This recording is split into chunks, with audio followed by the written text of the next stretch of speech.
she got set for failure, really. It doesn't matter if you're a great driver or a bad driver.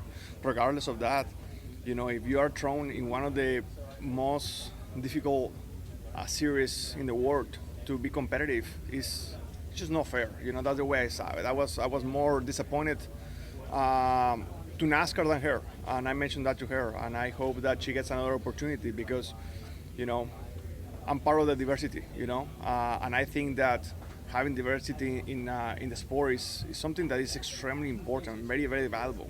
Having Hispanics, having African Americans, having women, I think is super important. There's nothing wrong with her.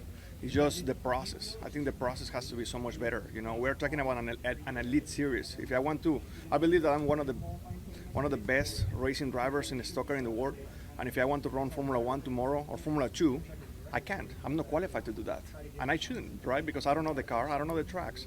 I have to go through a process. I'm good enough that I can do it, but it's gonna take a process. So I believe that the process to allow somebody to run in the Cup Series should be a little bit harder, for respect to the driver that is trying, to respect to the fans, and to respect to the drivers and team that are running full time. Because we work very hard to get into silly accidents like the one from last week.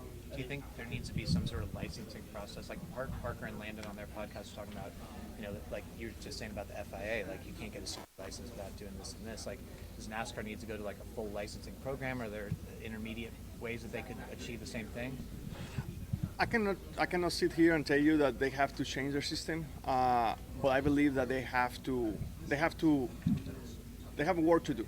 I had this conversation with NASCAR last week, and they told me that they have rejected 5 drivers, and that they want people to come into the sport, but that they reject a lot of people to run into a Cup Series. And I told them quite honest, I said, man, I don't even want to know what kind of people are those. I mean, and nothing wrong with her. I think she's an amazing racing driver.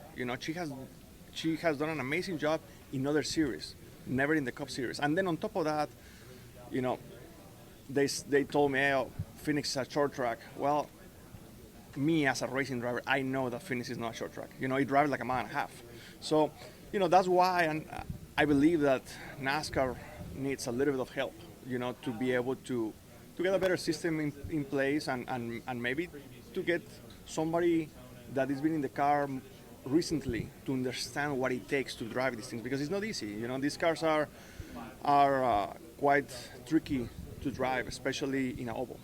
How does that impact, like, I don't get you in trouble with your boss, but you guys have the Project 91, right? And so how, like, if those drivers had to come and do, like, an ARC race or Xfinity race or truck race, that might never even happen, right? I agree with you. I totally agree with you. And I also had a conversation with NASCAR because, in my opinion, Helio Castroneves, he's one of the best racing drivers I have ever met.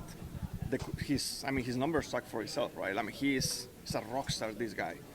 I believe that he could not have prepared better himself for the Daytona 500. I mean, he had a test, he had simulator time, he had months of preparation, ARCA race, the duels, this and that. And if you ask me, once he was in the Daytona 500, he still had a lot to learn. I was trying to talk to him about that very, very basic things on Sunday before the Daytona 500. So if you ask me, hey, do you think Helio was 100% ready? I don't think so, even though that he's a world-class driver, because it's different, running in NASCAR is just different than any other discipline. So yeah, it's a little bit tricky. Obviously, a road course is a completely different world. A road course, I think, is a completely different world. I'm talking more ovals. I think road course, Shane, for example, he came and he kicked our butt, right? So it's a completely different butt, a completely different deal, but completely different butt too.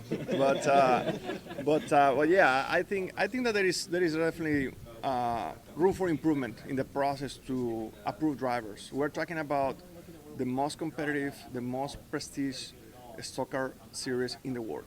And it shouldn't be easy to be able to compete in the Cup Series, in my opinion. If they put Catherine at Martinsville or Bristol, would that have been set up for failure as well, right? Because they said they approved her for a short track. So, like, where do you put her if you can't put her?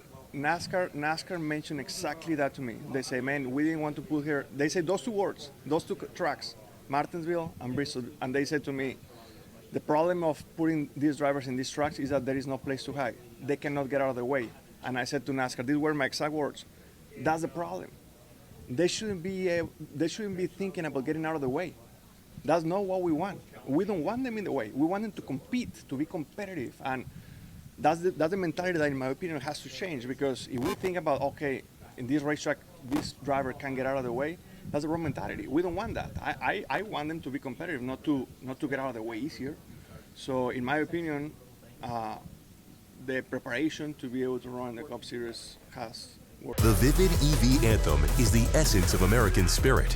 Made with lithium battery technology, this neighborhood electric vehicle features vibrant colors, diamond stitch seats, and seats up to 6. It isn't just made in America, it's made for America. Kevin Nix with Frontstretch.com.